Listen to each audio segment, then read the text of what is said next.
Tere tulemast siis minu kanalile, minu nimi on Rutt. Tänane teema on, meil ei ole täna teemat, oleme täna ilma teemata. Vaatame, mis teema tahab täna lauale tulla. Mis see lugu on, mida kaardid arvavad, et te peaksite kuulma. Hakkame siis vaatama, mis teema meil tuleb täna lauale.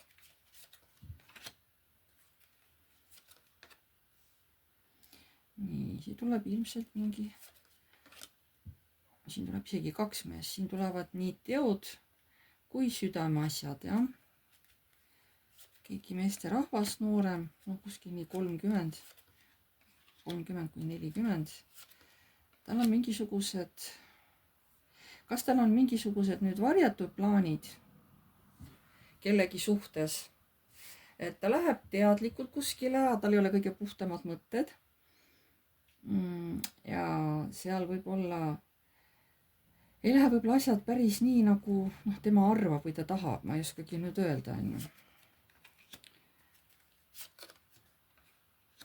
Aga see teguviis, kus ta arvab, et ta võidab, see on armastusega jah seotud, aga kasutab seal mingit kavalust. Ja mis kavalus see on? Nii ongi kellegi naisterahva suhtes, kes tegelikult teda väga ootab, on väga juba tahtnud temaga kokku saada. Aga mees on temast noorem. Või siis mehel on ka laps. Ta võib olla mees, kui nagu siuke noorem mees on ju siukene hästi siukene emotsionaalne või tähendab siukene kirglik on ju nooruslik, elujõuline. Aga selle mehel võib olla ka laps, et mis tähendab valetamine? Teate mis või? Selle mehel on oma naine ka veel olemas.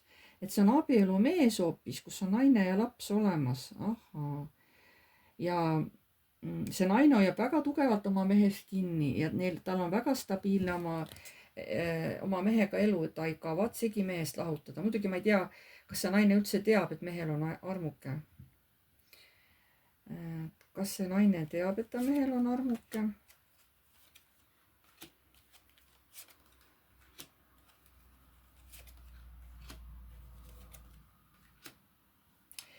Ta kardab küll, et ta ei ole päris kindel, aga ta arvab küll, et on. Aga ta ütleb, ma ei kavatsegi oma abielu kuskil ohtu seada, mina kavatsen oma abielu hoida. No täpselt nii, nagu enne siin kaardid rääkisid ka. Aha, nii et sellepärast tuleb see mees nagu valega, jah. Aga vaatame, kas see naine, kelle suhtes selline vale käitumine on, kas tema teab, et see mees on abielus? Või vähemalt sellel mehel on pere. Kas see naine teab või? Teate, ta ei ole kindel. Ta teab seda, et on laps. Aga ta ei ole päris kindel, et kas see naine, kas tal on naine ja kui on naine, kas nad on abielus või elavad lihtsalt koos. Nii et midagi see naine teab. Päris nii ei ole, et ta midagi ei tea sellest. Ja midagi on. Aga millegipärast ta arvab, et äkki ta ei ole selle naisega abielus, et äkki vaba abielus, justkui see midagi muudaks, on ju. Sest suhe on ikkagi suhe ju. Okei, ta tahab tulla siis nii-öelda oma armukese juurde. Salaja, nagu ma aru saan, on ju. Nii, mis siis edasi saab siit? No tegelikult ütlevad kaardid, peaks siinkohal see teema üldse kinni panema ja lõppema. Et tegelikult ei tohiks kust asja üldse teha, nad peaks mõlemad nagu lahku minema üksteisest. Aga ei, see asi jätkub. Nad ikkagi saavad aega kokku üksteisega. Kui sellel mehel on pere, siis perele ta muidugi ei räägi sellest, ta varjab seda täielikult. Ta ei räägi tõtt oma naisele. Ta ikkagi igatseb nagu noor poiss selle oma armukese järgi on ju.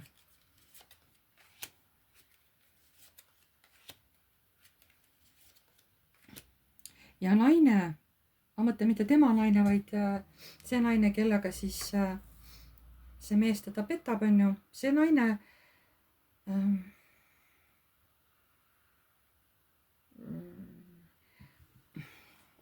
jah, ta kardab, sest ta ei tea, mis sellest asjast tuleb. Ja võib-olla ta arvab, et see ei ole päris õige. Ja ta ei tea, kuidas mees lõpuks käitub. kas ta valib siis ikka talle oma pere või valib tema. Aga ta ei taha sellest mehest ka loobuda, see armuke nii-öelda, see naisterahvas on ju, ta ei taha loobuda. Ja siin on ka, noh, näidatakse nagu tugevalt pannakse rõhku lapsele. Ja kui siin midagi muutub, siis laps on esimene, kes tegelikult pihta saab emotsionaalselt. No ja muidugi, kui minnakse ka lahku, siis veel eriti on, et siin on laps väga suures ohus. Kõrgemad jõud rõhutavad seda. Ja öeldakse, et öeldakse kõigepealt mehele, sest mees on see juhtiv ikkagi, kes saab mõjutada seda käimist ja mittekäimist, et öeldakse, et lõpeta palun see, selline vale käitumine ära, tee sellele palun lõpp, sest sina alustasid selle, sina pead sellega lõpetama.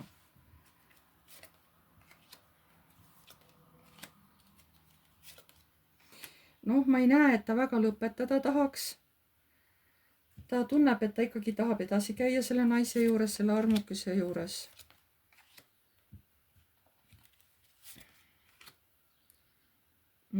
Ta üritab teha lõppu selle naisega.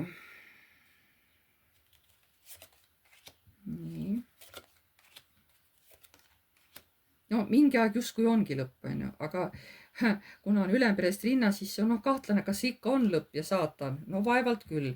Aga mingi aeg siis on see sunnitud lõpp. Ja mis edasi siis saab? Pereõnn on siis täielikult taastunud. Abikaasa on väga õnnelik, et ometigi on meil kõik jälle tasakaalus. Nii. Ja kas see siis jääbki nii või? Näitab jah, et esialgu on tõesti sellel paus või siis esialgu on nagu lõpp sellel suhtel.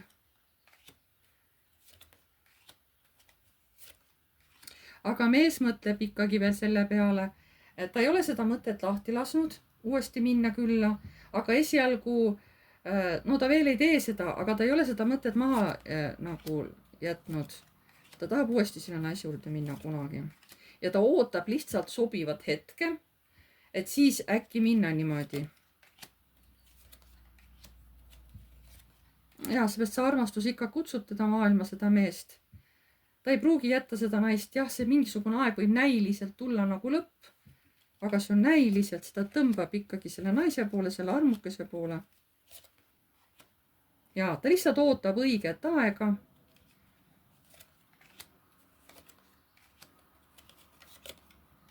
Sest tema unistused, ta on kurb, et ta ei saa taga kokku, aga ta üritab seda kuidagi teha lõpuks. Mingit moodi ta ikkagi üritab uuesti oma naise, oma armukesega kokku saada. Ja mida tahavad kõrgemad jõud kogu selle asja peale öelda?